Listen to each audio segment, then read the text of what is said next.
এই তো আর মাত্র আড়াই মাস পরই টি-20 বিশ্বকাপ শুরু হয়ে যাচ্ছে।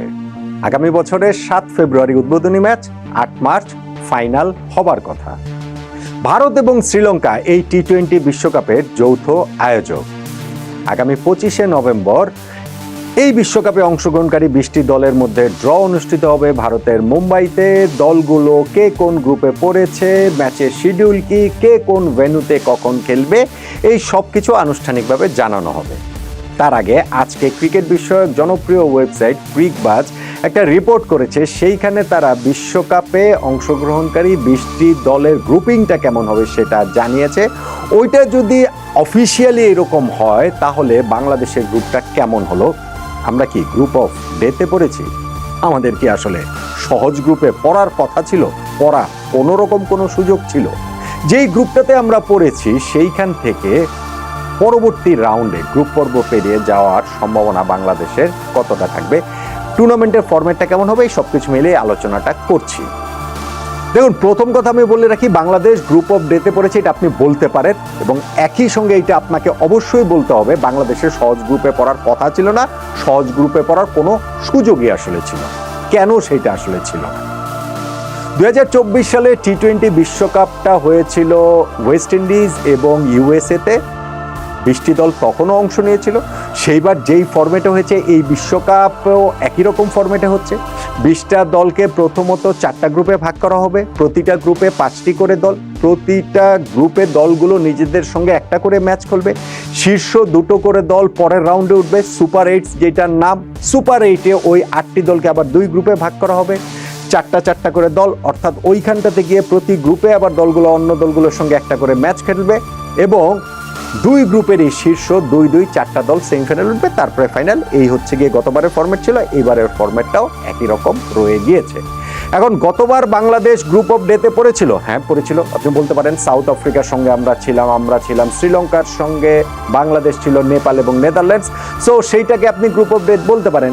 এইবার যেই গ্রুপিংটা দিয়েছে ক্রিকবাজ, সেই অনুযায়ী বাংলাদেশের গ্রুপে ইংল্যান্ডের থাকার কথা, ওয়েস্ট ইন্ডিজের থাকার কথা, নেপালের থাকার কথা এবং ইতালির থাকার কথা। ইতালি, তারা এখন ক্রিকেট খেলে, টি-20 বিশ্বকাপের জন্য তারা কোয়ালিফাই করেছে। ফুটবল ওয়ার্ল্ড কাপে গত 2টা বিশ্বকাপ 2018 এবং 2022 সালে কোয়ালিফাই করতে পারেনি, যারা ফুটবল ইতিহাসের সফলতম দলগুলোর একটা, 4বার বিশ্বকাপ জিতেছে। ইনফ্যাক্ট 2026 বিশ্বকাপেও এখন তাদের প্লে অফ রাউন্ড খেলতে হচ্ছে, সেইখান থেকেও কোয়ালিফাই করতে পারে কিনা ওইটা নিয়ে প্রশ্নবোধক চিহ্ন রয়েছে। তবে ক্রিকেট ওয়ার্ল্ড কাপ, টি-20 ওয়ার্ল্ড কাপে ইতালি খেলছে এবং বাংলাদেশের গ্রুপেই খেলছে। এই যে 5টা দল, এই 5 দলের মধ্যে 2টা দল খেলবে সুপার 8 পর্বে। বাংলাদেশের জন্য তাই চ্যালেঞ্জটা কঠিন না? অবশ্যই বাংলাদেশের জন্য চ্যালেঞ্জটা অনেক বেশি কঠিন। আমাদের এইখানে আইসিসি র্যাঙ্কিংয়ে এই মুহূর্তে টি-20-তে 3 নম্বরে যে রয়েছে ইংল্যান্ড, তাদের সঙ্গে খেলতে হবে। 6 নম্বরে যে রয়েছে ওয়েস্ট ইন্ডিজ, তাদের সঙ্গে খেলতে হবে। বড় 2 প্রতিপক্ষ তো তারাই। নেপালকেও আপনি একেবারেই উড়িয়ে দিতে পারবেন না, তারা ওয়েস্ট ইন্ডিজকে হারিয়েছে, নিশ্চয়ই সেটা আমরা ভুলে জানি। ইনফ্যাক্ট গত টি-20 ওয়ার্ল্ড কাপেও বাংলাদেশ নেপাল এক গ্রুপে ছিল এবং আমাদের কিন্তু তাদের হারাতে মোটামুটি ঘাম ঝরে গিয়েছিল। 106 রানে আমরা অল আউট হয়ে একটা বিরাট অঘটনের শিকার হয়ে যাই, কিনা ওরকম একটা অবস্থা ছিল। পরে যাই হোক, তাদেরকে আবার 85 রানে আটকে দিয়ে আমরা 21 রানে ম্যাচটা জিতে নিয়েছিলাম। এখন বাংলাদেশের আমি বলছি যে গ্রুপ অফ ডেথ, আমাদের কি সহজ গ্রুপে পড়ার কোনো আসলে অপশন ছিল কিনা? ভাই, অপশনটা থাকবে কিভাবে আমাকে বলেন। টি-20 ফরম্যাটে আমরা যদি র্যাঙ্কিংও হিসাব করি, বাংলাদেশ 9 নাম্বার র্যাঙ্ক দল এবং আমাদেরও পরে রয়েছে আফগানিস্তান। ফলে 4টা গ্রুপ যে হবে, সেই 4টা গ্রুপে বাংলাদেশের সঙ্গে হিসাবে যে কোনো 2টা বড় দল তো থাকবেই সবসময়। সো বাংলাদেশ যেই গ্রুপেই পড়ুক না কেন, সেইটাই গ্রুপ অফ ডেথ, সেইটাই বাংলাদেশের জন্য টপকে যাওয়াটা চ্যালেঞ্জিং। এইটাকে নিয়ে আলাদা শোরগোলের তাই কোনো জায়গা আছে বলে আমার কাছে অন্তত পক্ষে মনে হয় না। বরং আমার কাছে মনে হয় এই যে বাংলাদেশ যে গ্রুপটাতে পড়েছে, অবভিয়াসলি আমরা তো এক্সপেক্ট করবই ইতালি তো হারাবই, ওইটা কোনো ইস্যু না। ধরেন নেপাল ওয়েস্ট ইন্ডিজকে হারিয়ে দিয়েছিল, গত টি-20 ওয়ার্ল্ড কাপে আমাদেরকে ভয় ধরিয়ে দিয়েছিল এবং তারা মাঝে মাঝেই চমকে দেয়, তাদের ওই উন্মাতাল ক্রিকেট দর্শক আছে। তারপর নেপালের বিপক্ষে বাংলাদেশ জয়তো প্রত্যাশিত। ইংল্যান্ড র্যাঙ্কিংয়ে 3 নম্বরে রয়েছে টি-20-তে, কিন্তু লাস্ট যে সিরিজটা আমরা খেলেছি, মানে আমি যদি পজিটিভ দেখতে চাই, ঘরের মাটিতে আমরা ইংল্যান্ডের বিপক্ষে সিরিজ জিতেছিলাম। ওয়েস্ট ইন্ডিজের কাছে কিছুদিন আগে আমরা ঘরের মাটিতে 3 ম্যাচে 3টাই হেরেছি সত্যি, কিন্তু গত বছরইতে আবার ওয়েস্ট ইন্ডিজে গিয়ে আমরা 3 ম্যাচে 3টাই জিতে এসেছিলাম। ফলে বাংলাদেশের জন্য গতবার আমরা সাউথ আফ্রিকা শ্রীলঙ্কার গ্রুপ থেকে সুপার এইটসে উঠেছি, এইবার এই ইংল্যান্ড ওয়েস্ট ইন্ডিজের গ্রুপ থেকে আমরা সুপার এইটসে উঠতে পারবো না গ্রুপ পর্ব পেরিয়ে। আমার কাছে সেইটা মনে হয় না, এবং গ্রুপটা যে ভয়ঙ্কর রকমের কঠিন বাংলাদেশের হয়েছে আমার কাছে সেইটাও মনে হয় না। যেমন হওয়ার কথা ছিল তেমনই হয়েছে। অন্য যে কোনো দুইটা এরকম বড় দল বাংলাদেশের গ্রুপে আসলে পড়তোই, আমাদের টি-20-র যে অবস্থা এবং আমাদের র্যাঙ্কিংয়ের যে অবস্থা সেই সব কিছু বিবেচনায় নিয়ে।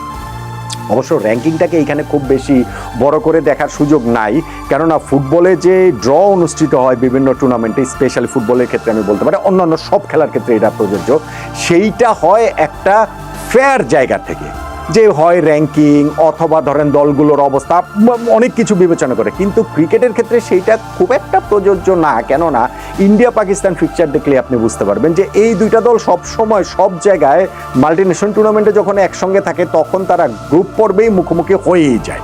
সেইটাতে ক্রিকেটেও ইন্টিগ্রিটি যতটা না থাকে তার চেয়ে বেশি করে, ওটা আসলে থাকেই না, সবচেয়ে বেশি করে থাকে হচ্ছে গিয়ে এর কমার্শিয়াল ভ্যালুটা।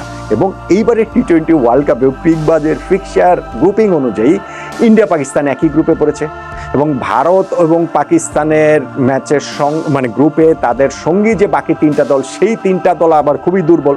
আপনি এই জায়গাটাতেও খেয়াল করে দেখুন যে তাদের সঙ্গী হিসেবে এখানে থার্ড যে দলটা, সেই মানে যারা তাদেরকে একটু হেডেক দিতে পারে ওই রকম দলকেও আসলে এই গ্রুপিং এর মধ্যে রাখা হয়নি। তাদের সঙ্গে রয়েছে নামিবিয়া, নেদারল্যান্ডস, ইউএসএ।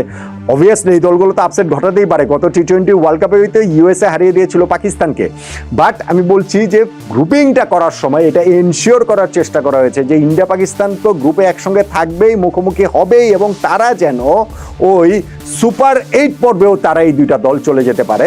এবং সেইখানটাতে ক্রিকেটেও ইন্টিগ্রিটির চেয়ে আসলে কমার্শিয়াল ব্যাপারটাই এখানটাতে প্রাধান্য পেয়েছে।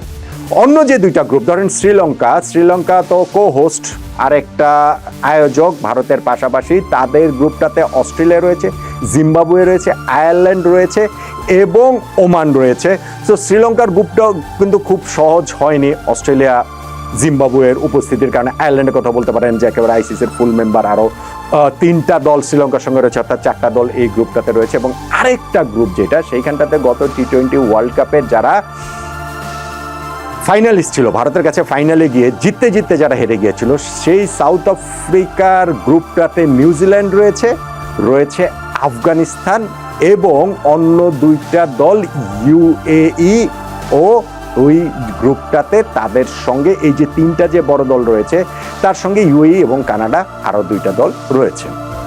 আপনি এখন দেখেন যে গ্রুপগুলো যদি আপনি এভাবে দেখেন যে বাংলাদেশের গ্রুপটাতে ইংল্যান্ড রয়েছে, ওয়েস্ট ইন্ডিজ রয়েছে, বাংলাদেশ রয়েছে, কঠিন গ্রুপ। আপনি এই নিউজিল্যান্ড, আফগানিস্তান, সাউথ আফ্রিকা তিনটা দল এক গ্রুপে, কঠিন গ্রুপ।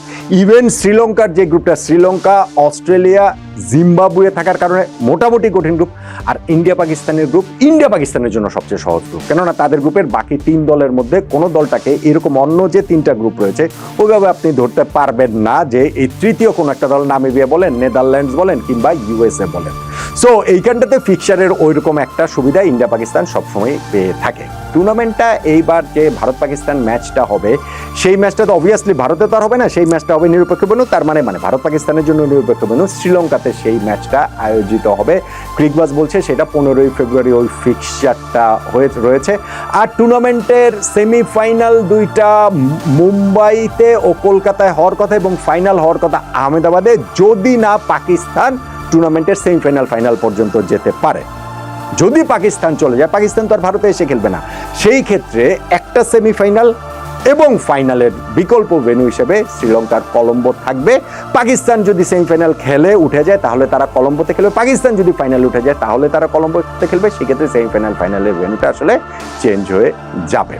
সো বাংলাদেশের ক্ষেত্রে এই ফিক্সচারটা, ক্রিকবাজের এই রিপোর্ট যদি ঠিক হয়, তাহলে যে বাংলাদেশ গ্রুপ অফ ডেতে পড়ে গেছে, আমার কাছে সেটা মনে হয় না। আমরা যেই গ্রুপেই পড়তাম সেই গ্রুপটাই আমাদের জন্য গ্রুপ অফ ডেথ হতো।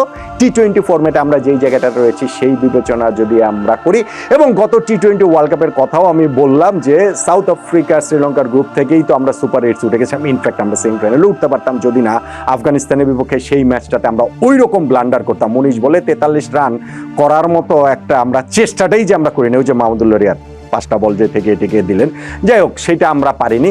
ফলে আমার এখানে ইংল্যান্ড ওয়েস্ট ইন্ডিজের গ্রুপে বাংলাদেশ পড়ার পরও আমার কাছে মনে হয় যে এই গ্রুপ থেকে বাংলাদেশের পক্ষে সুপার এইটসে যাওয়া সম্ভব, খুবই সম্ভব। আর গ্রুপ অফ ডেথ বাংলাদেশেরটা আপনি ওইভাবে বলতেও পারেন, শ্রীলঙ্কার গ্রুপও বলতে পারেন, কিন্তু আমার কাছে সবচেয়ে কঠিন গ্রুপ যেটা মনে হয় সেটা হচ্ছে গিয়ে সাউথ আফ্রিকা, নিউজিল্যান্ড, আফগানিস্তান।